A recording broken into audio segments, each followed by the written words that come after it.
अपना आज का टॉपिक है वाई वी टेक आरती। तो जब भी हम मंदिर जाते हैं, तीर्थ स्थान जाते हैं, होली प्लेसेस जाते हैं, तो वहाँ पर पंडित जी आफ्टर डूइंग पूजा आरती पूरे टेंपल हॉल में फेरते हैं और हम फटाफट मजे से आरती लेते हैं। आरती लेने के बाद भगवान से प्रार्थना करते हैं, हे भगवान मेरे घर को सुख शांति देना, मुझे धन देना, मेरे को अगली बार मेरा इंटरव्यू जाना उसको पास करा देना, सो मेरे को गाड़ी भी दिला देना। और आपको पता है 3 महीने पहले मैंने आपको बोला था मेरा बोनस आने वाला है, तो बॉस को इस हिसाब से सेट कर देना कि मेरे को बोनस भी मिल जाए। तो एक्स नंबर ऑफ थिंग हम भगवान से हम उनको रिमाइंड कराते हैं। तो आपको समझना पड़ेगा भगवान आपके ऑर्डर कैरियर नहीं है। आपको वो आपकी इच्छा को पूरी नहीं करते, आपकी इच्छा आपके कर्मों के हिसाब से पूरी होती है। जो भी आपने कर्म करे हुए, अच्छे कर्म बुरे कर्म, उसी हिसाब से उसी इच्छा के हिसाब से आपको धन की प्राप्ति होती है या यश की प्राप्ति होती है, पोजीशन की प्राप्ति होती है। ना कि भगवान के मंदिर जाने से आपको धन की प्राप्ति होगी। एक तो आपको ये क्लियर होना चाहिए। तो फिर हम मंदिर क्यों जाए जब हमारे को धन की प्राप्ति नहीं हो रही? हम क्यों डोनेशन दे जब हमारे को धन की प्राप्ति नहीं होगी? तो धन की प्राप्ति डोनेशन देने से नहीं होती।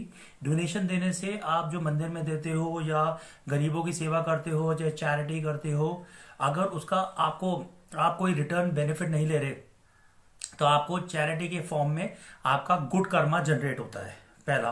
पर अगर आप कोई चैरिटी करते हो फॉर फेम नेम या in terms of income tax benefit या किसी भी तरीके से अगर आपको बेनिफिट मिलता है वो चैरिटी करने से, तो उससे आपका कर्मा इंप्रूव नहीं होता। एक ये हो गया। पर क्वेश्चन वही रह गया फिर मंदिर क्यों जाए हम जब भगवान हमारी धन की प्राप्ति नहीं देंगे? तो मंदिर हमें इसलिए जाना पड़ता है क्योंकि जब हम इस दुनिया में आए थे तो हमने 9 मंथ्स अपनी मदर के पेट में स्पेंड करा। उस समय जब हमारी सोल कन्वर्ट होके एक बॉडी शरीर में बनती है, तो भगवान आफ्टर 7 मंथ वो सोल से एग्री बात करते हैं और सोल को रिमाइंड कराते हैं कि आपके जितने भी पुराने कर्म थे वो भगवान उस सोल को याद कराते हैं। और सोल को ये भी याद कराते हैं कि जब आप 9वें महीने में इस धरती पर आओगे तो उस समय आपको अच्छे कार्य करने हैं, मुझे नहीं भूलना। पर जैसी ही सोल बॉडी के फॉर्म में कन्वर्ट होकर 9 मंथ्स के बाद बाहर निकलता है और 1-1.5 साल बच्चा जैसी ही मटीरियल चीजों के साथ वो इंगेज होता है, तो उस सिचुएशन में वो भगवान को भूलता जाता है और मटीरियल थिंग्स के साथ इन्वॉल्व हो जाता है। सो जब भी हम आरती करते हैं तो ओथ लेते हैं और ओथ में ये कमिटमेंट करते हैं कि हे लॉर्ड आई रिमेंबर यू। मुझे याद है कि आप मेरे 7वें महीने में जब मैं मेरा बॉडी शरीर बन रहा था तब आए थे। आई नो आप ही मेरे कॉज ऑफ क्रिएशन हो। जो मेरे पेरेंट्स हैं वो वो मुझे इस दुनिया में लाए हैं आपके थ्रू। मुझे ये भी पता है कि मुझे जब इस दुनिया में रहना है तो मुझे कार्य भी करना पड़ेगा अपनी बॉडी की जरूरत के लिए, पर साथ में मुझे स्पिरिचुअल ज्ञान भी चाहिए जिससे कि मैं आपको ना भूलूं। I will work on my needs, मुझे नीड्स पर भी काम करना पड़ेगा। I will work on my desire as well. I will chant your name continuously. I will take care of all living entities. All living entity includes not only human beings, your animals, plants, trees, your nature. And I will work under regulated environment of universe. मैं काम करूंगा पर regulated environment में। जैसे आपका country law होता है, तो आप जब भी कार्य करते हैं, बिजनेस करते हैं, तो आप कंट्री लॉ के विद इन द प्रिंसिपल में आप अपना बिजनेस सर्वाइव करते हैं और उसको ग्रो करते हैं। सिमिलरली जब आपको एक शरीर मिलता है तो उसका एक लॉ होता है which is the law of Karma. तो आपको उसके सिद्धांतों के हिसाब से अपना कार्य करना है जिससे कि आपकी जो बॉडी की रिक्वायरमेंट है उसको पूरी कर सकते हो, जो आपकी इच्छाएं है उसको आप पूरी कर सकते हो, पर लिमिटेड तरीके से, एक रेगुलेटेड एनवायरनमेंट के तरीके से।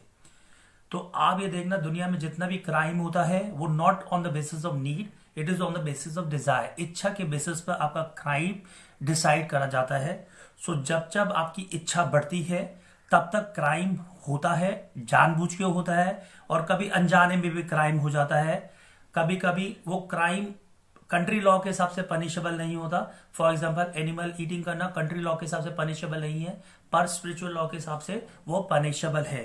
तो आपकी इच्छा है जानवर खाना, आपकी इच्छा है बैड प्रोडक्ट एडिक्ट करना, तो उसमें कंट्री लॉ आपको कोई सजा नहीं देता, पर आपको जब आप उस बैड प्रोडक्ट को अपने शरीर के अंदर डालते हो तो उस समय आपके बहुत सारी बीमारियां आ जाती है, क्योंकि आपके शरीर में लॉर्ड विष्णु प्रवेश करते हैं। तो लॉर्ड विष्णु को कभी पसंद नहीं है कि आप बैड प्रोडक्ट्स, बैड थिंग्स अपने मुंह में लीजिए, अपने दिमाग को पॉल्यूटेड कीजिए अंडर बैड एनवायरनमेंट।